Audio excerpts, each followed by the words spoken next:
رسول اللہ صلی اللہ علیہ وسلم العلم نور سبحان ربک رب العزت عما یصفون وسلام علی المرسلین والحمد للہ رب العالمین اللہم صلی علی سیدنا محمد وعلی آل سیدنا محمد وبارک وسلم۔ نبی علیہ السلام نے ارشاد فرمایا العلم نور، علم ایک روشنی ہے۔ اس کا معنی یہ ہوا کہ جہالت اندھیرے کی مانند ہے۔ علم اگر روشنی ہے تو جہالت اندھیرا ہے۔ نبی اسلام نے ارشاد فرمایا کہ جو عالم ہوتا ہے اس کو عابد کے اوپر فضیلت حاصل ہے۔ چنانچہ وہ دردار لانو اس حدیث کے راوی ہیں کہ نبی اسلام نے ارشاد فرمایا فضل العالم علی العابد کفضل القمر لیلۃ البدر علی سائر الکواکب، کہ جس طرح تمام ستاروں پر 14ویں کے چاند کو فضیلت حاصل ہے، اس طرح عبادت گزاروں کے اوپر ایک عالم کو فضیلت حاصل ہوتی ہے۔ اور نبی علیہ السلام نے یہ بھی ارشاد فرمایا کہ من یرد اللہ بہ خیر یفقہہ فی الدین، اللہ تعالیٰ جس کے ساتھ خیر کا ارادہ فرماتے ہیں اس کو دین کی سمجھ عطا فرما دیتے ہیں۔ تو دین کا علم مل جانا، دین کی سمجھ حاصل ہو جانا، یہ خیر کی علامت۔ یہ بات ذہن میں رکھیے کہ جو دینی مدارس کے طلباء ہیں یہ اپنی مرضی سے نہیں آتے مدرسے میں، اللہ ان کو چنتا ہے۔ پہلے یہ سلیکشن اللہ کی طرف سے ہوتی ہے، جس کو اللہ پسند فرماتے ہیں وہ آتا ہے۔ ہر بندہ طالب علم بن کے نہیں آ سکتا۔ یونیورسٹی کالجوں میں ہر کوئی جا سکتا ہے، جس کا جی چاہے اس کے لیے یونیورسٹی کالج کا دروازہ کھلا ہے۔ مدرسے کا دروازہ صرف ان لوگوں کے لیے کھلتا ہے جن کو اللہ پہلے پسند فرماتے ہیں۔ قرآن مجید میں اللہ تعالیٰ کا ارشاد ہے ثم اورثنا الکتاب، پھر ہم نے اپنی کتاب کا وارث اپنے بندوں میں سے ان کو بنایا الذین اصطفینا من عبادنا، جو ہمارے چنے ہوئے بندے تھے۔ اصطفیٰ مصطفیٰ چنا ہوا، یعنی اللہ تعالیٰ پہلے چنتے ہیں تب مدرسے آنے کی توفیق دیتے ہیں۔ اس لیے جب کوئی علم کی طلب کے لیے اپنے گھر سے نکلتا ہے تو فرشتے اس کے پاؤں کے نیچے پر بچھاتے ہیں۔ اب طلباء کو یہ بات عجیب محسوس ہوتی ہے کہ جی فرشتے تو معصوم ہیں، وہ فرشتے ہم گناہگاروں کے پاؤں کے نیچے پر بچھاتے ہیں۔ جی اظہار محبت کے لیے۔ دنیا میں ہم نے دیکھا ہے کہ اگر کسی ملک کا صدر وزیر اعظم آئے تو اس کے لیے ریڈ کارپٹ بچھایا جاتا ہے۔ وہ تو ویسے بھی چل کے آ سکتا ہے، کوئی مسئلہ تو نہیں ہے، لیکن ریڈ کارپٹ کو بچھانے سے اپنی محبت کا اظہار مقصود ہوتا ہے۔ پہلے زمانے میں جب کوئی بادشاہ کا محبوب آتا تھا تو راستے میں گلاب کی پتیاں بچھائی جاتی تھیں۔ چنانچہ ایک انگریز تھا، اس نے اپنے محبوب کے لیے کئی ٹن پھولوں کی پتیاں بچھائی تھی راستے میں کہ میرا محبوب ان پھولوں کی پتیوں پر چل کر آئے۔ کسی شاعر نے کہا اے باد صبا کچھ تو ہی بتا مہمان جو آنے والے ہیں، اے باد صبا کچھ تو ہی بتا مہمان جو آنے والے ہیں، کلیاں نہ بچھانا راہوں میں ہم پل کے بچھانے والے ہیں۔ تو محبت چاہتی ہے کہ محبوب کے راستے میں کلیاں نہ بچھائی جائیں، پل کے بچھائی جائیں۔ اسی طرح جو طالب علم نکلتا ہے وہ فرشتوں کو اتنا پسند ہوتا ہے، اتنا محبوب ہوتا ہے کہ فرشتے اظہار محبت کے لیے اس کے پاؤں کے نیچے اپنے پر بچھاتے ہیں۔ حضرت صفوان رضی اللہ عنہ اس کی روایت کرتے ہیں ما من رجل خرج من بیتہ لیطلب العلم الا وضعت له الملائکۃ اجنحتها رضا لما یصنع، خوشی کی وجہ سے کہ یہ بندہ علم کی طلب کے لیے گھر سے نکلا ہے، فرشتے پاؤں کے نیچے پر بچھاتے ہیں۔ اس لیے نبی اسلام نے ارشاد فرمایا کہ من سلک طریقا یطلب فیہ علما سہل اللہ لہ طریقا الی الجنۃ، جو اپنے گھر سے نکلتا ہے علم کی طلب کے لیے اور اللہ اس کے لیے راستہ آسان کر دیتے ہیں تو اس کے بدلے اللہ اس کے لیے جنت میں جانے کا راستہ بھی آسان فرما دیتے ہیں۔ ایک اور حدیث مبارکہ میں اللہ تعالیٰ کے حبیب سے ارشاد فرماتے ہیں من خرج فی طلب العلم، جو بندہ اپنے گھر سے علم کی طلب کے لیے نکلا فہو فی سبیل اللہ حتی یرجع، وہ اللہ کے راستے میں ہوتا ہے جب تک لوٹ کر واپس نہیں آتا۔ آج ہم سمجھتے ہیں جی کوئی سروزہ لگانے کے لیے نکلا وہ اللہ کے راستے میں ہے، اور طالب علم جو مدرسے کی طرف نکلتا ہے اس کو ہم اللہ کا راستہ نہیں سمجھتے، یہ تو علم پڑھنے جا رہا ہے۔ بھئی نبی علیہ الصلوۃ والسلام کا فرمان دیکھیے کہ محبوب صلی اللہ علیہ وسلم نے ارشاد فرمایا فَهُوَ فِي سَبِيلِ اللَّهِ حَتَّى يَرْجِعَ، وہ اللہ کے راستے میں ہوتا ہے جب تک کہ لوٹ کر گھر واپس نہیں آ جاتا۔ اس لیے طالب علم جب مدرسے میں ہوتا ہے نا، اسے ہر حال میں ثواب ملتا ہے، پڑھنے پہ بھی ثواب ملتا ہے، سونے پہ بھی ثواب ملتا ہے، کھانا کھانے پہ بھی ہر وقت ثواب مل رہا ہوتا ہے۔ طالب علم کی مثال معتکف کی سی ہے۔ اعتکاف کی نیت سے جب بندہ مسجد میں بیٹھ جائے تو اس کو ہر وقت ثواب مل رہا ہوتا ہے، عبادت کرے، آرام کرے، جو مرضی ہو، اعتکاف کی نیت کی وجہ سے اس کو ثواب مل رہا ہوتا ہے۔ اسی طرح طالب علم جب علم کی طلب کی نیت سے گھر سے نکل پڑا، مدرسے پہنچا تو اس کو ہر وقت ثواب مل رہا ہوتا ہے۔ اس کو مدرسے میں موجود ہونا ثواب ملنے کے لیے کافی ہے۔ لہذا وہ طلباء خوش نصیب ہیں جو مدرسے میں دینی علم حاصل کر رہے ہیں۔ ہر بندہ یہ علم حاصل نہیں کر سکتا۔ آپ دعوت دے کے دیکھیے، آتے ہوئے دم گھبرائے گا لوگوں کا، ایسے لگے گا جیسے ان کی جان ہی گھٹ جائے گی، مدرسے کے دروازے تک نہیں آئیں گے اور یونیورسٹی کالج میں بھاگ بھاگ کے جائیں گے۔ اللہ کی طرف سے توفیق نہیں ہوتی۔ ہاں، جن کو اللہ چن لیتے ہیں، پسند کر لیتے ہیں، پھر اللہ ان کے لیے راستے ہموار کر دیا کرتے۔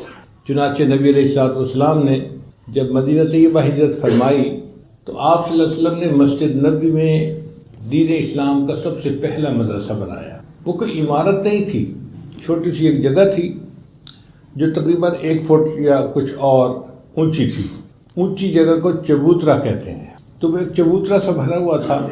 کچھ حضرات جو مہاجرین اور انصار میں سے تھے وہ وہاں آ کر بیٹھ جاتے تھے اور اللہ کے محبوب صلی اللہ علیہ وسلم ان کو دین سکھاتے تھے۔ نبی علیہ السلام نے ارشاد فرمایا، انما بعثت معلما، اللہ نے مجھے معلم بنا کر بھیجا ہے۔ تو ان کے معلم اعظم اور مرشد اعظم اللہ کے محبوب صلی اللہ علیہ وسلم تھے، اور ان کی تعداد کم و بیش ہوتی رہتی تھی، مگر 70 کے قریب ان کی تعداد کتابوں میں لکھی گئی ہے۔ ان کو اصحاب صفہ کہا جاتا تھا۔ صفہ چونکہ چبوترے کو کہتے ہیں، تو یہ اصحاب صفہ تھے۔ انہوں نے اپنے آپ کو دین کا علم حاصل کرنے کے لیے وقف کر دیا تھا۔ ان کے پاس کئی مرتبہ پہننے کے لیے اچھے کپڑے نہیں ہوتے تھے، پھٹے ہوئے کپڑے ہوتے تھے۔ کتابوں میں لکھا ہے کہ صحابہ کرام کہتے ہیں کہ ہم نبی علیہ السلام کی مبارک نظر سے بچنے کے لیے ایک دوسرے کی اوٹ میں بیٹھتے تھے کہ میرے پھٹے ہوئے کپڑے پر میرے آقا کی نظر نہ پڑے، تو ہم ایک دوسرے کے پیچھے اوٹ میں بیٹھ جاتے تھے۔ اور اس مدرسے میں نہ کوئی مطبخ تھا نہ کوئی طباخ تھا، اللہ توکل مدرسہ چلتا تھا۔ اگر کبھی کچھ آ جاتا تھا تو ان طلباء کو کھلا دیا جاتا تھا، وگرنہ بھوکا رہنا پڑتا تھا۔ ایک مرتبہ تو ایک دودھ کا پیالہ ان 70 طلباء کے لیے کافی رہا۔ اب آپ اندازہ لگائیے کہ 70 بندے ہوں اور ایک پیالہ ہو تو ایک پیالہ کیا کرتا ہے، مگر 70 بندوں نے خوب جی بھر کے دودھ کو پیا۔ اور اس کے بعد پھر نبی علیہ السلام نے ابو ہریرہ عنہ کو فرمایا، ابو ہریرہ تم پیو۔ وہ فرماتے ہیں میں نے خوب پیا، حتیٰ شبعت، میرا پیٹ بھر گیا۔ نبی علیہ السلام مسکرائے اور فرمایا، ابو ہریرہ اور بھی۔ میں نے اور پیا، اتنا پیا کہ مجھے لگتا تھا کہ میں نے گلے تک پورا پیٹ بھر لیا ہے۔ تو نبی صلی اللہ علیہ وسلم نے فرمایا، ابو ہریرہ اور پی۔ میں نے کہا، اے اللہ کے حبیب صلی اللہ علیہ وسلم، اب تو پیٹ میں ذرا گنجائش نہیں ہے۔ تو نبی علیہ السلام نے وہ دودھ کا پیالہ لیا اور خود نوش فرمایا، اور تب جا کے دودھ ختم ہوا۔ برکتوں کا نزول ایسا تھا، ایک پیالہ دودھ 70 طلباء کو پورا ہو جاتا تھا۔ اور یہ طلباء اللہ کے بڑے پیارے بندے تھے۔ ان کے سلیبس کا نام تھا قرآن عظیم الشان۔ جیسے آپ طلباء درس نظامی پڑھتے ہیں نا، مختلف کتابیں ہوتی ہیں، تو ان طلباء کے جو سلیبس تھا اس کا نام تھا قرآن عظیم الشان۔ اور نبی علیہ السلام قرآن مجید کی ان کے سامنے تفصیل بیان کیا کرتے تھے، لِتُبَيِّنَ لِلنَّاسِ مَا نُزِّلَ إِلَيْهِمْ۔ ہر مدرسے کے اوقات ہوتے ہیں، صبح 8 بجے سے لے کے 2 بجے تک، پھر چھٹی ہو جاتی ہے، پھر شام کو تکرار کے لیے پھر طلباء اکٹھے ہوتے ہیں اور اپنا سبق یاد کرتے ہیں۔ یہ ایسا مدرسہ تھا کہ جس کے اوقات کار تھے 24 گھنٹے، دن رات کے کسی وقت میں بھی نبی علیہ السلام مسجد میں تشریف لاتے تو وہ ان طلباء کو دین سکھایا کرتے تھے۔ حدیث مبارکہ میں ہے، ایک مرتبہ نبی علیہ السلام تہجد کے لیے مسجد نبوی میں تشریف لائے تو ایک طرف ابوبکر صدیق لانو تہجد کی نماز پڑھ رہے تھے اور تھوڑا فاصلے پہ حضرت عمر بن خطاب لانو تہجد کی نماز پڑھ رہے تھے۔ فرق یہ تھا کہ ابوبکر صدیق تو خفی تلاوت کر رہے تھے آہستہ آواز میں، اور عمر لانو وہ ذرا بلند آواز سے جہر سے قرات کر رہے تھے۔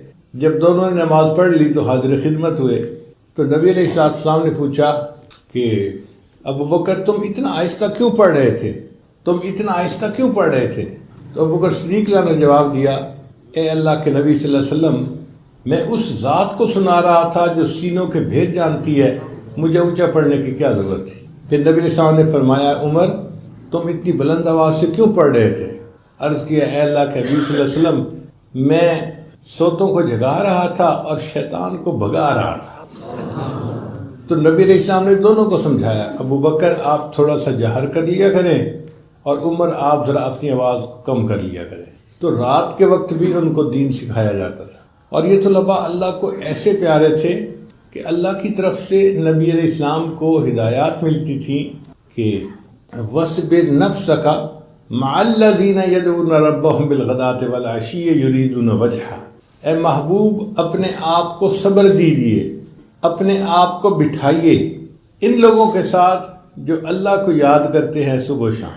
تو نبی علیہ السلام اپنے مبارک گھر سے مسجد تشریف لائے، اصحاب صفہ کے درمیان تشریف فرما ہوئے، اور پھر یہ فرمایا کہ یہ کتنے اچھے لوگ ہیں کہ اللہ نے اپنے محبوب کو حکم دیا ہے کہ ان کے درمیان جا کے اپنا وقت گزاریے۔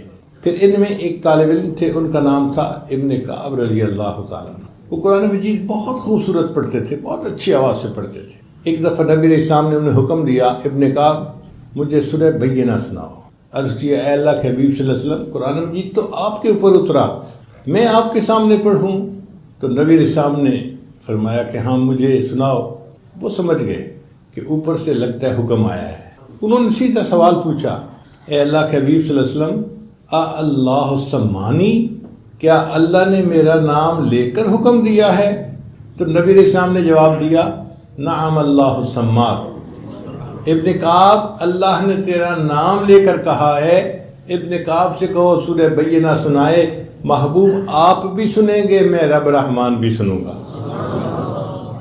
وہ کیسے لوگ تھے کہ جن سے قرآن سننے کی فرمائشیں رب رحمان بھیجا کرتے تھے۔ ایک اور طالب علم تھے، ظاہری آنکھوں سے نابینا تھے مگر دل کے بینا تھے۔ ایک مرتبہ انہوں نے کوئی مسئلہ پوچھنا تھا تو وہ تیز تیز چل کے آئے کہ میں جاؤں اور نبی علیہ السلام سے یہ مسئلہ سیکھوں۔ اب نبی آدمی کو تو پتہ نہیں چلتا نا کہ آگے ہو کیا رہا ہے۔ عین اس وقت کچھ قریش کے سردار آئے ہوئے تھے مکہ مکرمہ سے، اور نبی علیہ السلام ان کو تعلیم دے رہے تھے۔ اب یہ طالب علم آیا اور اس نے آتے ہی اپنی بات کر ماری، تو نبی علیہ السلام نے انہیں صبر کے لیے کہا کہ تھوڑی دیر انتظار کرو، صبر کرو۔ اب وہ جو نبی علیہ السلام نے اس طالب علم کو اچھا ریسپانس نہ دیا، اللہ نے اس پر بھی محبوبانہ خطاب فرما دیا۔ نبی علیہ السلام کو ارشاد فرمایا، عبس وتولی ان جاءہ الاعمی، یعنی متکلم کا صیغہ نہیں استعمال کیا، تھرڈ پرسن جیسے غائب کے لیے استعمال کرتے ہیں نا لفظ، عبس وتولی ان جاءہ الاعمی۔ مگر اللہ تعالیٰ جانتے تھے کہ میرے محبوب صلی اللہ علیہ وسلم کی قلب میں خشیت اتنی ہے، ان کے دل میں اللہ کی عظمت اتنی ہے کہ اگر ان الفاظ سے خطاب فرما کے چھوڑ دیا تو شاید دل ہی پھٹ جائے گا، اس لیے پھر متکلم کا صیغہ آگے استعمال کر لیا۔ ہر مدرسے میں امتحان ہوتا ہے، اس مدرسے کے طلباء کا بھی امتحان ہوا۔ جو ممتحن ہوتے ہیں وہ کبھی کبھی مدرسے کے اپنے استاد ہوتے ہیں اور کبھی باہر سے آتے ہیں، تو اس مدرسے کے طلباء کا بھی امتحان ہوا، مگر ان کا امتحان کس نے لیا؟ اللہ رب العزت نے لیا۔ اولئک الذین امتحن اللہ، یہ وہ لوگ تھے جن کے امتحان اللہ نے لیا۔ اللہ اکبر کبیرہ، بھئی اللہ نے کس کا امتحان لیا؟ اللہ فرماتے ہیں میں نے ان کے دلوں کو جانچا، ان کے دلوں کو دیکھا، اور ان کے دلوں کو میں نے تقوی سے بھرا ہوا پایا۔ وَأَلْزَمَهُمْ كَلِمَةَ التَّقْوَى وَكَانُوا أَحَقَّ بِهَا وَأَهْلَهَا، ان کو اللہ نے تقوی کے اوپر ثابت قدم پایا اور وہ اس بات کے زیادہ مستحق تھے اور اس بات کے زیادہ اہل تھے۔ چنانچہ امتحان لینے کے بعد ان کے پاس ہونے کی خوشخبری دی جاتی ہے، تو اللہ تعالیٰ نے فرمایا کہ ان کو اللہ نے امتحان میں پاس کر دیا۔ اب جب امتحان میں کوئی بچہ پاس ہوتا ہے نا تو عام طور پر اس کو انعام دیا جاتا ہے، کبھی سند دی جاتی ہے، کبھی اس کو کوئی اور چیز دی جاتی ہے۔ تو اللہ تعالیٰ نے بھی ان کو سند عطا فرمائی۔ پتہ ہے ان طلباء کو کیا سند ملی؟ ایسی سند ملی کہ جو دنیا میں کسی اور کو نہ مل سکی۔ اللہ نے فرمایا رضی اللہ عنہم ورضوا عنہ، یہ اللہ سے راضی ہو گئے اور اللہ ان سے راضی ہو گیا۔ دنیا میں اللہ نے اپنی رضا کا اعلان فرما دیا۔ یہ ایسے طلباء تھے۔ چنانچہ دین اسلام کا سب سے پہلا مدرسہ یہ جامعہ صفہ تھا۔ پھر اس کے بعد یہ حضرات صحابہ کرام نے علم کو تابعین تک پہنچایا۔ مدرسہ کسی بلڈنگ کا نام نہیں ہوتا، مدرسہ استاد اور شاگرد کا نام ہوتا ہے۔ کھلے آسمان کے نیچے بیٹھ جائے تو وہ جگہ مدرسہ ہے، انار کے درخت کے نیچے بیٹھ جائے تو وہ مدرسہ ہے، کسی مکان کمرے میں بیٹھ جائے تو وہ مدرسہ ہے۔ چنانچہ ان حضرات نے آنے والی نسلوں کو دین پڑھایا اور دین کے آگے مدارس شروع ہو گئے۔ اب آج جس مدرسے میں ہم بیٹھے ہیں یہ اسی اصحاب صفہ کا جو مدرسہ تھا، اس سورج کی پھوٹی ہوئی کرنوں میں سے ایک کرن ہے۔ ایک کرن ہے جو آ کر یہاں پڑی اور اللہ نے یہاں پر بھی اس مدرسے کو جاری فرما دیا۔ الحمدللہ کہ جو طلباء یہاں پڑھ رہے ہیں یہ اصحاب صفہ کے نقش قدم پر چلنے والے لوگ ہیں، مبارکباد کے لائق ہیں کہ اللہ نے ان کو اس عظیم مقصد کے لیے یہاں آنے کی توفیق عطا فرمائی۔ علم کی طلب میں اس امت کے طلباء نے جتنی کوششیں کی ہیں وہ اپنی مثال آپ ہیں۔ چنانچہ امام شافعی رحمۃ اللہ علیہ ایک بزرگ گزرے ہیں، فقہ میں امام کا درجہ رکھتے تھے۔ ان کا واقعہ سن لیجئے۔ وہ بچپن میں یتیم ہو گئے تھے اور والدہ کے پاس اتنے پیسے نہیں تھے کہ والدہ ان کو کاغذ لے کے دیتی کہ وہ اپنے نوٹس لکھ لیتے۔ تو امام شافعی رحمۃ اللہ فرماتے ہیں کہ میں بڑے جانوروں کی ہڈیوں کو ڈھونڈا کرتا تھا۔ اونٹ اور گائے یہ بڑے جانور ہیں تو ان کی ہڈیاں بھی بڑی بڑی ہوتی ہیں، ان ہڈیوں کو میں اچھی طرح دھو کے خشک کر لیتا اور پھر اس کے اوپر میں اپنے نوٹس لکھا کرتا تھا اور اس کے گھر کے کونے کے اندر محفوظ رکھ دیتا تھا۔ کون جانتا تھا ہڈیوں کو تلاش کرنے والا اور ان پر اپنے نوٹس لکھنے والا یہ بچہ آنے والے وقت میں امام شافعی کہلائے گا۔ اپنا واقعہ امام شافعی خود لکھتے ہیں کہ میں نے ایک مرتبہ حج کیا، مجھے مینا میں ایک بوڑھا مل گیا، تو بوڑھے نے مجھے دیکھا تو دیکھتے ہی کہا کہ اے نوجوان میری دعوت کو قبول کرو۔ تو فرماتے ہیں کہ میں نے دعوت کو قبول کر لیا۔ اس بوڑھے نے اپنے پاس جو تھیلی تھی اس میں سے دسترخوان نکال کے بچھایا اور جو خشک روٹی کے 2 ٹکڑے تھے وہ رکھ کے کہا کہ کھاؤ۔ میں نے بلا تکلف کھانا شروع کر دیا۔ وہ تھوڑی دیر میری طرف دیکھتا رہا، پھر کہتا ہے نوجوان مجھے لگتا ہے تم قریشی ہو۔ میں نے کہا بڑے میاں آپ نے کیسے اندازہ لگایا؟ اس نے کہا یہ جو قریشی لوگ ہیں نا دعوت دینے میں بھی بے تکلف ہوتے ہیں اور قبول کرنے میں بے تکلف ہوتے ہیں، تو تمہارے بے تکلفی سے کھانے نے مجھے یہ بات سمجھا دی۔ پھر بات چیت شروع ہو گئی تو بوڑھے نے بتایا کہ میں تو مدینہ طیبہ کا رہنے والا ہوں اور میں حج کے ارادے سے یہاں آیا ہوں مینا میں۔ امام شافعی رحمۃ اللہ فرماتے ہیں کہ میں نے اس بوڑھے سے پوچھنا شروع کر دیا کہ مدینہ طیبہ کی مسجد میں ایک امام مالک رحمت جو ہے وہ بزرگ ہوتے ہیں، وہ حدیث کا درس دیتے ہیں، تم نے دیکھا ہے؟ اس نے کہا ہاں دیکھا ہے، اونچے قد کے ہیں اور آنکھیں نیلی ہیں اور خوبصورت ہیں اور بہت اچھے ہیں۔ تو جب میں نے ان سے ذرا امام مالک کے بارے میں کئی سوال پوچھے تو بڑے میاں نے کہا کہ مجھے لگتا ہے کہ تمہیں امام مالک سے ملنے کا شوق ہے۔ میں نے کہا مجھے تو بہت شوق ہے۔ اس نے کہا اچھا، ہمارے گروپ میں ایک آدمی حج کے لیے آیا تھا، وہ حج کے دوران فوت ہو گیا اور اس کا جو اونٹ ہے نا وہ خالی ہے، وہ خالی واپس جائے گا، تو اگر آپ کہو تو میں اس کے جو باقی عزیز ہیں ان سے اجازت لے کے آپ کو ساتھ لے چلتے ہیں، آپ کو اونٹ مل جائے گا اور ہمارے ساتھ آپ مدینہ پہنچ جائیں گے۔ امام شافعی رحمۃ اللہ فرماتے ہیں کہ مجھے یہ بات بڑی اچھی لگی کہ ویسے تو اسباب ہے نہیں، قافلے کے ساتھ میں آرام سے مدینہ پہنچ جاؤں گا، تو میں نے دعوت قبول کر لی۔ فرماتے ہیں کہ قافلے کے ساتھ سفر پر روانہ ہوئے تو ہمیں مدینہ طیبہ جانے میں 16 دن لگے۔ آج کل تو سیدھی سڑکیں بنی ہوئی ہیں نا اور گاڑیاں تیز سپیڈ کے ساتھ چلتی ہیں تو 4-5 گھنٹے میں مکہ سے مدینہ پہنچ جاتے ہیں۔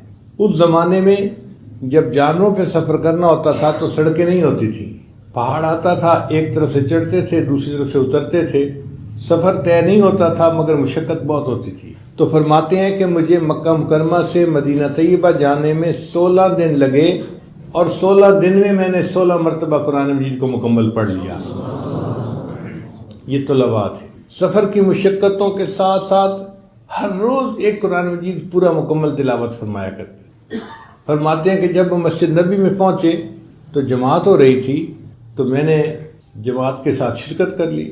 جب نماز کا سلام پھیرا لوگ اپنے گھروں کو چلے گئے تو میں نے دیکھا کہ ایک آدمی اونچے قد کا ہے اور وہ ایک جگہ پر بیٹھ گیا اور اس نے قال قال رسول اللہ صلی اللہ علیہ وسلم پڑھنا شروع کر دیا.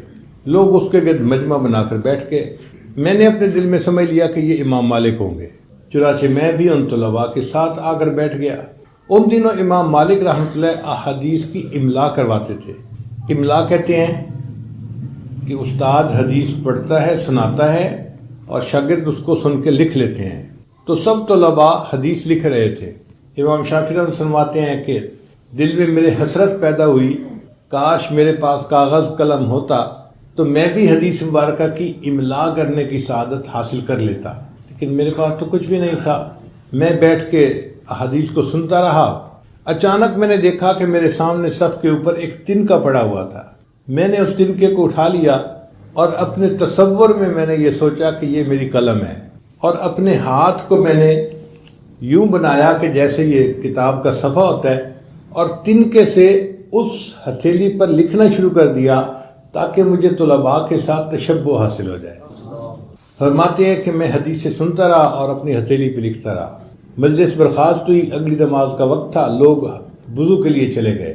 میرا وضو تھا، میں وہیں بیٹھا رہا. جب امام مالک رحمۃ اللہ نے دیکھا کہ میں وہیں بیٹھا ہوں تو انہوں نے اشارے سے مجھے اپنے پاس بلایا. میں حاضر خدمت ہو گیا. تو امام مالک رحمۃ اللہ نے پوچھا، نوجوان تم کیا کر رہے تھے؟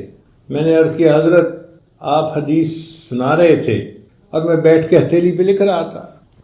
امام مالک رحمۃ اللہ نے فرمایا ہتھیلی دکھاؤ.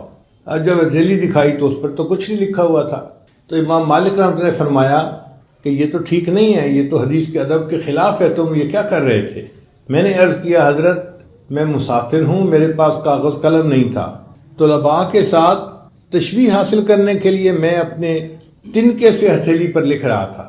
تو امام مالک رحمۃ اللہ کی تسلی نہیں ہوئی. فرمایا نہیں، ایسے نہیں کرنا چاہیے تھا. تو فرماتے ہیں کہ پھر میں نے کہا کہ حضرت میں دیکھنے میں تو ہتھیلی پہ لکھ رہا تھا، حقیقت میں اس حدیث کو اپنے دل پہ لکھ رہا تھا. تو جب میں نے کہا کہ میں اس حدیث کو یاد کر رہا تھا، دل پہ لکھ رہا تھا، تو امام مالک رحمۃ اللہ نے فرمایا کہ اچھا، میں نے جتنی حدیثیں لکھوائی ہیں ان میں سے آدھی سنا دو تو میں تمہیں جانوں. امام شافعی رحمۃ اللہ فرماتے ہیں کہ جب امام مالک نے یہ کہا تو میں نے جو پہلی حدیث سنائی تھی وہاں سے سنانی شروع کی. 100 حدیثیں امام مالک نے لکھوائی تھیں، میں نے 100 کی 100 حدیثیں روایت کے ساتھ، سند کے ساتھ اور ان کے متن کے ساتھ پوری ان کو سنا دی. یہ طلباء تھے. جیسے اسفنج ہوتا ہے نا، اس کو پانی میں ڈالیں تو اس کی ایک ایک جو ہے نا نس میں پانی بھر جاتا ہے. یہ طلباء اسفنج کی مانند ہوتے تھے. مجلس میں بیٹھتے تھے، اپنے استاد کے علم کو چوس لیا کرتے تھے، اپنے اندر منتقل کر لیا کرتے تھے. پھر اللہ نے ایک وقت میں امام شافعی کو وہ فضیلت عطا فرمائی کہ وہ وقت کے سب سے بڑے فقیہ کہلائے. ایک مرتبہ امام شافعی رحمۃ اللہ علیہ ایک حجام کے پاس گئے، اپنے بال کٹوانے تھے. اسی وقت کوئی امیر آدمی بھی آ گیا تھا. تو حجام نے سوچا کہ یہ تو غریب سا طالب علم ہے، یہ مجھے کیا دے گا مزدوری میں امیر آدمی کو بٹھا لیتا ہوں، انعام زیادہ ملے گا. چنانچہ اس نے امام شافعی رحمۃ اللہ کی بجائے اس امیر آدمی کو بٹھا لیا. تو امام شافعی وہاں سے چلے گئے. اپنے خادم سے پوچھا کہ تمہارے پاس کچھ پیسے ہیں؟ اس نے کہا جی 300 ریال ہیں. تو امام شافعی رحمۃ اللہ نے فرمایا اس حجام کو 300 ریال ویسے ہی دے دو میری طرف سے کہ یہ مال کا طلبگار ہے. 300 ریال اس کو دے کے باہر نکلے اور امام شافعی رحمۃ اللہ نے پھر شعر پڑھا، علیہ ثیاب لا یباع جمیعھا، میرے تن کے اوپر ایسے کپڑے ہیں اگر ان تمام کپڑوں کو بیچا جائے تو یہ ایک فلوس کے بدلے خریدنے کو کوئی تیار نہیں ہوگا، مگر ان کپڑوں کے اندر ایک جان ہے جو اللہ کے ہاں اتنی عزیز ہے کہ اس کی قیمت ساری دنیا کے بادشاہوں کے خزانے نہیں پیش کر سکتے. تو پھر اللہ نے ایک وہ وقت بھی دکھایا. ایک اور طالب علم تھے، ان کا نام تھا احمد. وہ اپنے گھر سے آئے تھے اپنے استاد کے پاس علم پڑھنے کے لیے. اللہ کی شان کے اس زمانے میں جو پڑھنے آتے تھے نا طلباء، ان کا کھانا پینا استاد کی ذمہ داری نہیں ہوتی تھی، طلباء کی اپنی ذمہ داری ہوتی تھی. استاد صرف پڑھاتا تھا. چنانچہ وہ وہاں رہے. 3 دوست تھے. حتیٰ کہ ان کے پاس کھانا ختم ہو گیا۔ اب فاقہ شروع ہو گیا، 1 دن 2 دن 3 دن، جب 3 دن لگاتار فاقہ گزرے نا تو بندے کو سمجھ میں آ جاتی ہے بات۔ بیٹھا ہے تو کھڑا نہیں ہوا جاتا، اور کھڑا ہو تو آنکھوں میں اندھیرا آ جاتا ہے، چکر آتے ہیں۔ اب اس طالب علم احمد کا بھی یہی حال، کمزوری ہو گئی، چکر آتے ہیں، کھڑا نہیں ہوا جاتا۔ ان کے دوست کہتے ہیں کہ میں نے احمد سے کہا کہ احمد آپ کے پاس کھانا ختم ہو گیا، میرے پاس ابھی بہت سارا کھانا موجود ہے، آپ میرے ساتھ شریک ہو جایا کریں۔ احمد نے انکار کر دیا کہ نہیں، میرے عزت نفس گوارا نہیں کرتی کہ میں کسی پہ بوجھ بنوں، میں نہیں کھانا کھاؤں گا، مگر بھوکا بھی تو نہیں رہا جاتا تھا۔ تو احمد نے فیصلہ کیا، اچھا میں جا کے مزدوری کر لیتا ہوں، کچھ نہ کچھ کماؤں گا اور کھانا تو کھا لوں گا۔ چنانچہ احمد ایک ایسی جگہ پر چلا گیا جہاں اونٹوں کا سٹینڈ بنا ہوا تھا۔ آج کل ہوتا ہے نا ٹیکسی سٹینڈ، بس سٹینڈ، رکشہ سٹینڈ۔ اس زمانے میں چونکہ اونٹ سامان کی آمد و رفت کے لیے استعمال ہوتے تھے، تو جس جگہ اونٹوں کو بٹھایا جاتا تھا ان کو اونٹوں کا سٹینڈ کہا جاتا تھا۔ تو یہ طالب علم احمد وہاں چلا گیا، اور وہاں جا کر اس نے اونچی اونچی آواز سے کہنا شروع کر دیا، بھئی کسی نے سامان اونٹ پہ لادنا ہے یا اونٹ سے نیچے اتارنا ہے تو مزدور موجود ہے۔ اب کچھ سواریاں ایسی ہوتی جو خود نہیں سامان لاد سکتی تھی یا اتار سکتی تھی، تو انہوں نے احمد کو مزدور کے طور پر لے لیتے تھے، اور اس کو تھوڑے سے پیسے ملتے تھے، اور بھاری بھاری سامان اس کو سر پہ اٹھا کے لادنا پڑتا تھا اور اتارنا پڑتا تھا۔ ان کے دوست کہتے ہیں کہ میں جب احمد کو دیکھتا کہ اتنی مشقت اٹھا رہا ہے اور نازک سی جان ہے، تو میرے دل میں ان کے ساتھ ہمدردی پیدا ہوتی، مگر وہ میرے ساتھ کھانا کھانے کو تیار نہیں تھے۔ تو میں سوچتا رہا کہ کوئی طریقہ ہو کہ میں احمد کو اپنے ساتھ کھانے کے لیے تیار کر لوں۔ اللہ نے میرے ذہن میں ایک بات ڈالی، میں نے احمد کو کہا کہ احمد آپ اتنی مشقت اٹھاتے ہیں اور آپ کو تھوڑی سی مزدوری ملتی ہے، اس سے بہتر یہ ہے کہ آپ میرا کام کر دیں، اس کے بدلے میں آپ کو کھانا دے دوں گا۔ احمد نے پوچھا کیا کام کروں؟ اس نے کہا آپ کا خط بہت اچھا ہے، تو مجھے ایک کتاب چاہیے، آپ اس کتاب کو فارغ وقت میں لکھ دیا کریں، اور اس کے بدلے میں آپ کو مزدوری میں اپنے ساتھ کھانا کھلا دوں گا۔ اب یہ چونکہ اجرت تھی تو امام وہ احمد تیار ہو گئے۔ اس زمانے میں کتابیں چھپتی نہیں تھیں، لکھی جاتی تھیں، مخطوطہ کتابیں ہوتی تھیں۔ چنانچہ اس کی مشکل آسان ہو گئی کہ اس کو سامان اٹھانے کی بجائے کتاب لکھنا آسان کام تھا، وہ بیٹھ کے لکھتے رہتے۔ ان کے دوست کو کتاب مل گئی، اور دوست نے اس کے بدلے ان کو اپنے کھانے میں شریک کر لیا۔ یوں احمد نے علم حاصل کیا، اور اللہ نے پھر اسے وہ مقام دیا کہ آنے والے وقت میں وہ احمد بچہ جو تھا وہ امام احمد بن حنبل کہلوایا۔ علم کی طلب میں ان اکابرین نے کتنی مشقتیں اٹھائیں، کتنی قربانیاں دیں، آج ان واقعات کو ہم پڑھتے ہیں تو حیران ہو جاتے ہیں۔ ابن تیمیہ رحمۃ اللہ علیہ عالم بڑے گزرے ہیں، ان کو بادشاہ وقت نے جیل بھیج دیا۔ 3 دن جب گزرے تو حاکم وقت کے دربار میں ایک نوجوان بچہ آیا، اٹھتی جوانی تھی اس کی، اور وہ زار قطار رو رہا تھا، ٹپ ٹپ آنسو گر رہے تھے۔ اس کے معصوم چہرے کو دیکھ کے، اس کے آنسوؤں کو دیکھ کے ہر بندے کو اس پہ بڑا رحم آ رہا تھا۔ تو بادشاہ کے جو دوست بیٹھے تھے انہوں نے بادشاہ کو اشارے میں کہا کہ اس نوجوان کی فریاد کو قبول کر لیں، اس کو خالی نہ بھیجیں۔ تو بادشاہ نے اشارے سے دوستوں کو کہہ دیا کہ یہ جو فریاد لے کے آیا ہے میں اس کو پورا کر دوں گا۔ تو بادشاہ نے اس نوجوان بچے سے پوچھا تم کیوں رو رہے ہو؟ اس نے کہا جی میں ایک فریاد لے کے آیا ہوں، بس آپ میری فریاد پوری کر دیں۔ بادشاہ نے پوچھا کون سی فریاد؟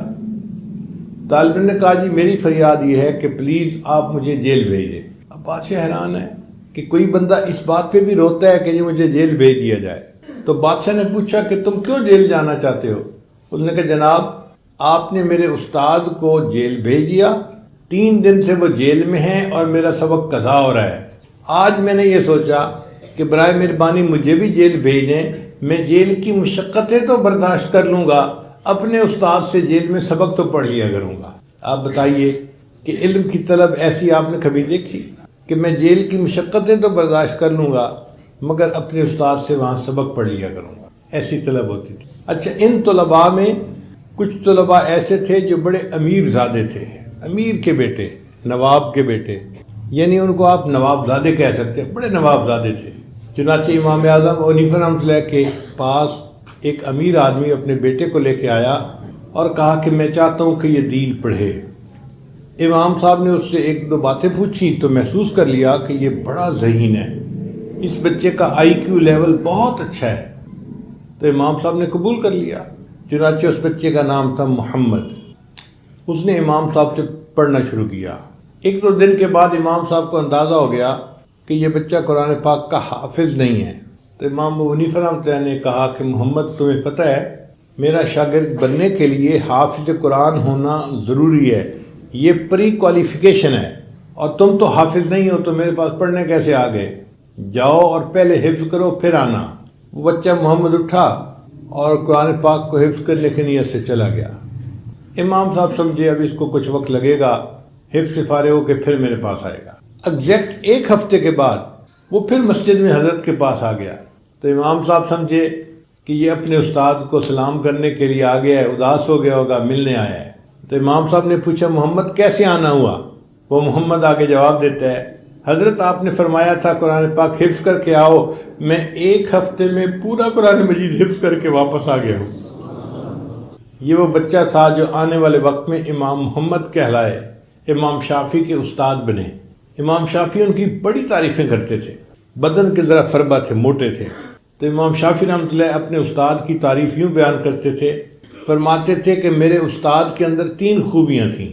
جب کسی مجلس میں آتے تھے تو ان کا چہرہ اتنا خوبصورت تھا کہ دیکھنے والے کی آنکھیں بھر جاتی تھی۔ جب بیٹھتے تھے تو جگہ کو بھر دیا کرتے تھے، اور جب بولتے تھے تو سننے والے کے دماغ کو علم کے نور سے بھر دیا کرتے تھے۔ ایک اور امیر زادہ تھا، اس کا نام تھا عبداللہ۔ اس کی ابتدائی زندگی بڑی غفلت میں گزری، کیونکہ وہ سونے کا چمچ لے کے پیدا ہوا تھا، امیر باپ کا بیٹا تھا، پیسے کی فراوانی تھی تو پھر بندہ فتنے میں پڑ ہی جاتا ہے۔ ماں باپ اس کے لیے بڑی دعائیں کرتے، مگر وہ اپنے ہم عمر دوستوں میں جوانی والے کاموں میں مصروف رہتا۔ ماں باپ دعائیں کرتے رہتے۔ عزیز طلباء یہ بات سمجھنا کہ جب ماں باپ کی دعائیں ہوتی ہیں نا وہ رائگاں نہیں جاتی، اللہ ان کو بالآخر قبول فرما لیتے ہیں۔ چنانچہ ماں باپ کی دعائیں قبول ہوئیں اور عبداللہ کے دل میں زندگی کو بدلنے کی خواہش پیدا ہوئی، تو عبداللہ نے اپنے والد کو کہا کہ ابو جان میں چاہتا ہوں کہ میں کوئی تجارت کروں۔ والد نے اس زمانے میں 30,000 اشرفیاں ان کو دیں۔ اس کا مقصد یہ تھا کہ یہ تجارت کرے گا تو کم از کم یہ بری محفل سے تو بچے گا اور زندگی کچھ نیکی کی طرف آ جائے گی۔ عبداللہ نے وہ 30,000 اشرفیاں لیں اور سفر پہ چل پڑے۔ سوچا کیا کروں؟ دل نے کہا کہ جا کے علم حاصل کرتا ہوں، ایک عالم کے پاس، دوسرے عالم کے پاس، تیسرے عالم کے پاس۔ اب ان کا یہی کام بن گیا، بڑے بڑے علماء کے پاس جاتے، ان سے علم حاصل کرتے۔ 2 سال لگا دیے۔ 2 سال کے بعد پھر واپس گھر آئے۔ والد نے پوچھا بیٹا تم 30,000 اشرفیاں لے کر گئے تھے تجارت کرنے کے لیے، تو کیا تجارت کر کے آئے؟ اس وقت بتایا کہ ابو جان میں نے وہ تجارت کی ہے جس میں نقصان کا اندیشہ نہیں ہے، میں نے ان 30,000 اشرفیوں کے بدلے دین کا علم حاصل کیا ہے۔ تو باپ کو خوشی ہوئی اور باپ نے پھر 20,000 اشرفیاں اور دیں کہ بیٹا جاؤ اور علم حاصل کرو۔ آج ہم اپنے استادوں کی فہرست گننا چاہیں نا تو میرے اندازے میں ہم نے کوئی 200 استادوں سے زندگی بھر علم حاصل کیا ہوگا، چاہے وہ دین کا علم تھا، چاہے وہ کالج یونیورسٹی کا تھا۔ ٹوٹل 200 استاد ہوں گے جن سے ہم نے پڑھا ہوگا، اور زیادہ سمجھ لیں تو 300 استاد ہو جائیں گے۔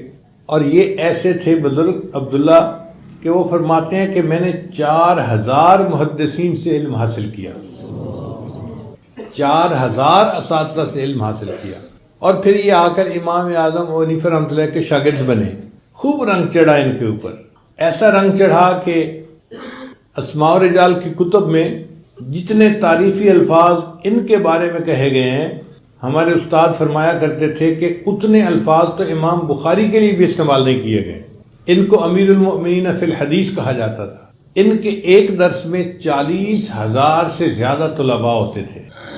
اب آپ دیکھیے کہ 40,000 طلباء ان سے بیٹھ کر حدیث کا درس سنا کرتے تھے۔ اتنی بڑی کلاس آپ نے کسی مدرسے میں دیکھی؟ آج تو دور حدیث کے بچے ہوں تو وہ 100، 200، 400۔ عام مدارس کا تو یہی معیار ہے نا۔ بڑے بڑے جو مدارس ہیں جیسے دارالعلوم دیوبند ہے، تو وہاں 1500 طلباء ہوتے ہیں، 2000 طلباء ہوتے ہیں۔ ہمیں بنگلہ دیش جانے کا موقع ملا تو وہاں پر ایک مدرسہ ہے ہٹھ ہزاری کا، وہاں پہ طلباء بہت زیادہ۔ میں نے پوچھا دور حدیث میں کتنے طلباء ہیں؟ کہنے لگے جی دور حدیث میں 4000 طلباء ہیں۔ اور انہوں نے بیان کروایا تو دارالحدیث میں نہیں، مسجد میں کروایا، اور پوری مسجد بھری ہوئی تھی، اور یہ صرف دور حدیث کے طلباء تھے، باقی طلباء اس کے علاوہ تھے۔ تو مجھے ایسے بات سمجھ میں آئی کہ اس وقت شاید دنیا میں سب سے زیادہ بڑا مدرسہ یہی ہے۔ پھر علماء نے بھی تصدیق کی کہ واقعی وہاں طلباء بہت ہوتے ہیں۔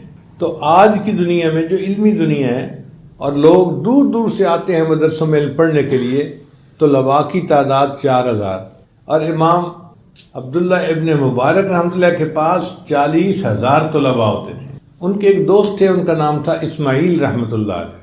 وہ فرماتے ہیں کہ میں بڑا حیران ہوتا تھا کہ جن استادوں سے عبداللہ ابن مبارک نے پڑھا، ہم نے بھی انہیں استادوں سے پڑھا ہے، جتنا علم ان کے پاس ہے اتنا علم تو ہمارے پاس بھی ہے، مگر طلباء کا رجوع ان کی طرف تھا، ہمیں پوچھتے ہی کوئی نہیں تھا۔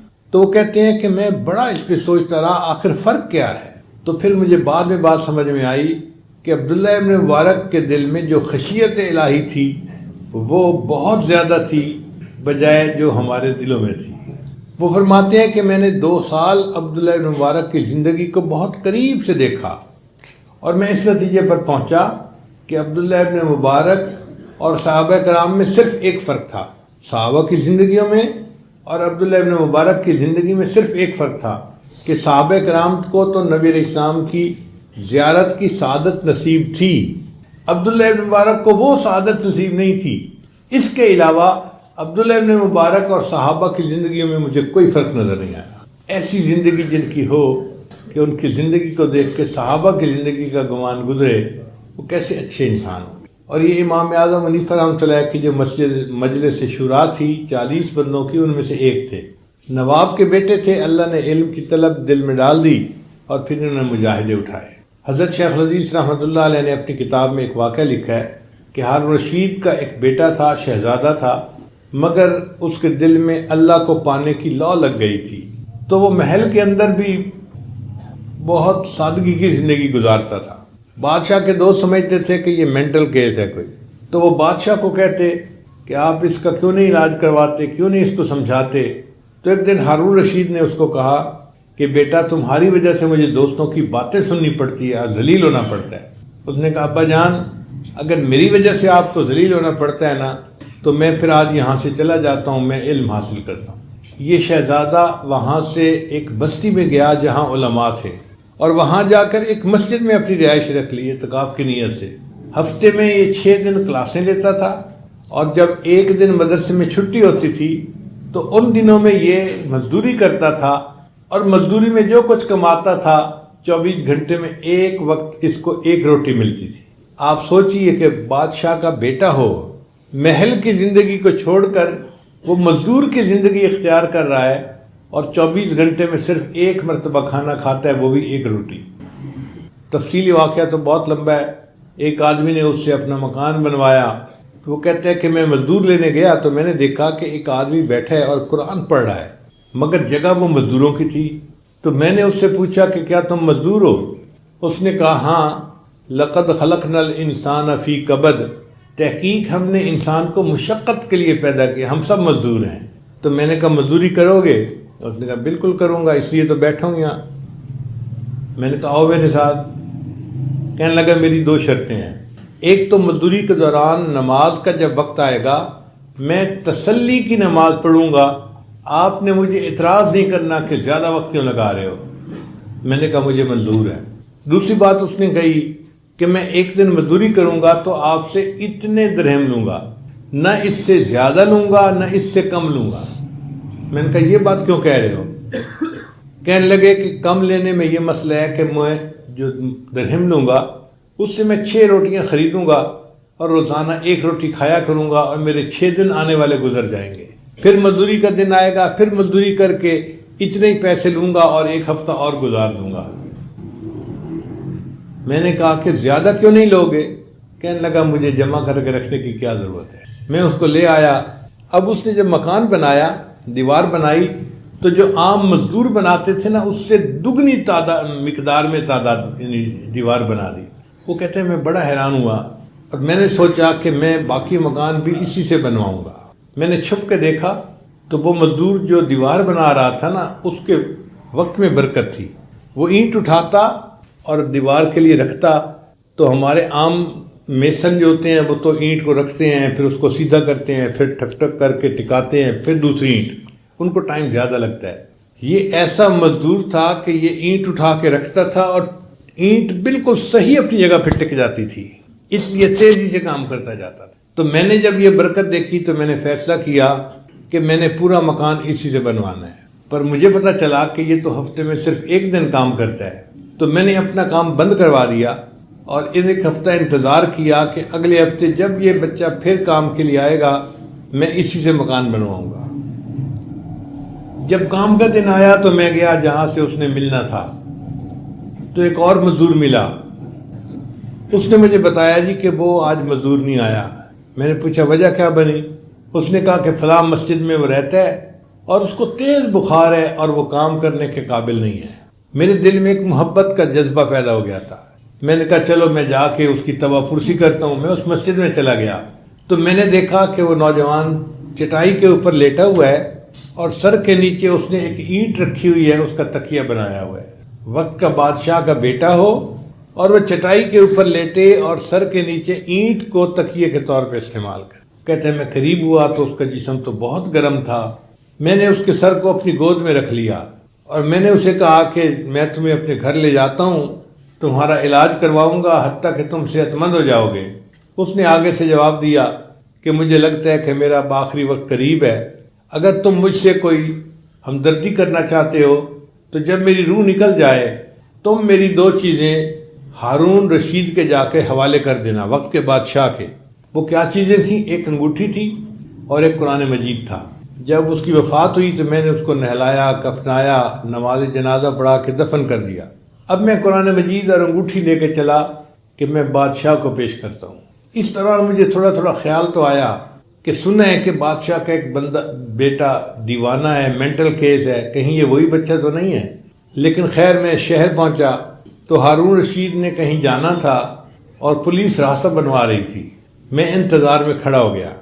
جب ہارون رشید کی سواری وہاں سے گزرنے لگی تو میں نے ہارون رشید کو وہ قرآن مجید اور انگوٹھی دور سے دکھا دی، تو ہارون رشید سمجھ گیا کہ بیٹا جب گھر سے گیا تھا اس کی والدہ نے اس کو یہ 2 چیزیں دی تھیں، بیٹا تم قرآن مجید کو پڑھا کرنا، تمہیں ماں یاد آئے گی، اور ضرورت پڑے تو انگوٹھی بیچ دینا، تمہیں سفر کے خرچے میں کمی کام آ جائے گی۔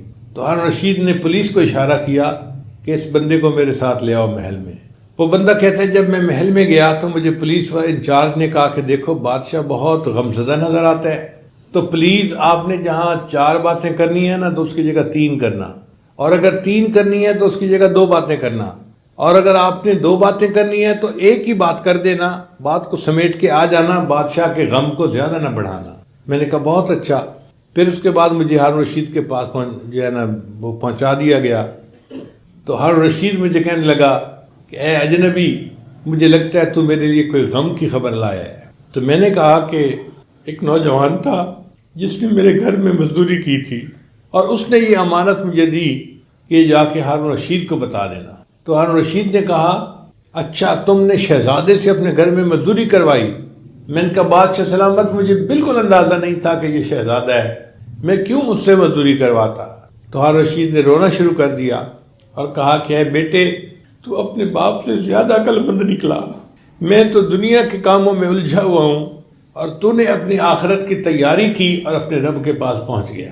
تو ان طلباء میں وقت کے شہزادے اور امیر زادے بھی ہوا کرتے تھے اور غریب لوگوں کے بچے بھی ہوتے تھے۔ غریب لوگوں کے بچوں کا یہ حال تھا کہ امام ذہبی رحمۃ اللہ علیہ فرماتے ہیں میں 20 سال کی عمر میں اپنے گھر سے علم کی طلب کے لیے نکلا اور 7 سال میں نے علم حاصل کیا اور پھر واپس آ کر اپنے والدین کی شکل کو دیکھا۔ 7 سال میں گھر واپس ہی نہیں آئے، وہیں رہے۔ اب آپ بتائیے آج کے طلباء تو 1 ہفتے کے بعد گزارا نہیں ہوتا جی گھر جائیں، اپنے والدین کو ملیں، بھائیوں کو ملیں، وہ 7 سال کے بعد آتے ہیں۔ امام طبرانی رحمۃ اللہ فرماتے ہیں کہ مجھے علم حاصل کرنے میں 30 سال لگے کتنے سال لگے؟ 30 سال لگے. اور وہ فرماتے ہیں کہ ان 30 سالوں میں میرے پاس کوئی بستر نہیں تھا. میں مسجد کی چٹائی کے اوپر لیٹ جاتا تھا اور رول کرتا تھا. بس اس صف کے اندر جو لپٹ جاتا تھا یہی میرا بستر ہوتا تھا. جسم تو سردی سے بچتا تھا لیکن سر اور پاؤں کو سردی لگتی رہتی تھی. میں نے زندگی کے 30 سال اس طرح گزارے کہ میرے پاس کوئی بستر ہی نہیں تھا. امام طبرانی رحمۃ اللہ اپنا واقعہ لکھتے ہیں، فرماتے ہیں کہ ہم 3 دوست تھے، ابو شیخ اور طبرانی اور مکری. ہم مسجد نبوی میں علم حاصل کرتے تھے. ہمارے پاس کھانا پینا ختم ہو گیا. میرا بھوک سے بہت برا حال. میں نقاہت کی وجہ سے مسجد نبوی میں لیٹا ہوا تھا. اچانک مجھے خیال آیا کہ میں مسجد نبوی کا طالب علم ہوں، میں نبی علیہ السلام کا مہمان ہوں. میں جا کر نبی علیہ السلام کو عرض تو کروں کہ میں آپ کا مہمان ہوں اور مجھے بھوک لگی ہوئی ہے. طبرانی رحمۃ اللہ فرماتے ہیں کہ یہ خیال آنے کے بعد میں مواجہ شریف حاضر ہوا، نبی علیہ السلام پہ صلاۃ والسلام پیش کیا اور صلاۃ والسلام پیش کرنے کے بعد یہ الفاظ کہے، یا رسول اللہ الجو، اے اللہ کے رسول صلی اللہ علیہ وسلم مجھے بہت بھوک لگی ہے. یہ الفاظ کہہ کے میں قدمین کی طرف سے باہر نکل آیا. جیسے میں دروازے پہ نکلا ایک آدمی میرا نام پکار رہا تھا، طبرانی طبرانی طبرانی. میں بڑا حیران، یہاں تو کوئی میرا واقف بھی نہیں ہے تو یہ میرا نام کیسے پکار رہا ہے. میں نے اس عربی سے پوچھا کہ تم میرا نام کیسے پکار رہے ہو. اس نے کہا کہ دیکھو مسجد نبوی کی دیوار اور میرے گھر کی دیوار ایک ہے. میں مسجد نبوی کا پڑوسی ہوں. میں اپنے گھر میں دوپہر کے وقت قیلولہ کر رہا تھا. مجھے خواب میں نبی علیہ السلام کی زیارت نصیب ہوئی اور اللہ کے محبوب صلی اللہ علیہ وسلم نے فرمایا کہ مسجد میں ایک طالب علم ہے جو بھوکا ہے، اس کا نام طبرانی ہے، تم اسے کھانا کھلاؤ. اب جیسے ہی میری آنکھ کھلی میں نے اپنی بیوی کو خواب سنایا. اس نے کہا یہ میں نے سالن بنایا ہے اور یہ روٹیاں پکائی ہیں، یہ جا کے پہلے طالب علم کو کھلاؤ، ہم اپنے لیے اور کھانا بنا لیں گے. تو میں گھر سے روٹیاں اور سالن لے کے نکلا ہوں اور آپ کا نام پکار رہا ہوں کہ نبی علیہ السلام نے حکم دیا ہے کہ میں آپ کو کھانا کھلاؤں. ان طلباء کے ساتھ اللہ کے محبوب صلی اللہ علیہ وسلم کو ایسی محبت. اگر ان کے مجاہدوں کے واقعات سنانے شروع کریں نا تو شاید پوری رات ہی بیت جائے، واقعات ختم نہیں ہوں گے. بس ایک واقعہ سنا کے میں اپنی بات کو مکمل کرتا ہوں. اندلس کا ایک طالب علم تھا. کسی زمانے میں اندلس مسلمانوں کا بڑا مرکز رہا ہے. قرطبہ، امام قرطبی رحمۃ اللہ علیہ وہیں کے تھے. تو وہاں پہ ایک طالب علم تھا، اس کا نام تھا بقی الدین ابن مخلد رحمۃ اللہ علیہ. یہ واقعہ امام زاوی رحمۃ اللہ علیہ نے اپنی کتاب سیر اعلام النبلاء میں لکھا ہے، آپ خود بھی پڑھ سکتے ہیں. تو وہ بقی الدین ابن مخلد رحمۃ اللہ اپنے بارے میں کہتے ہیں کہ مجھے پتہ چلا کہ بغداد میں امام احمد بن حنبل بڑے فقیہ ہیں اور محدث ہیں، اور وہ علم کا ایسا سمندر ہے کہ جو طالب علم جاتا ہے وہ علم سے اپنی پیاس بجھاتا ہے. تو میرے دل میں شوق پیدا ہوا کہ میں بھی جاؤں اور ان سے علم حاصل کروں. اس کے لیے میں اپنے گھر سے ایک گٹھڑی میں سامان لے کے نکلا اور میں نے ایک کشتی کرائے پہ لی. چونکہ راستے میں سمندر پڑتا تھا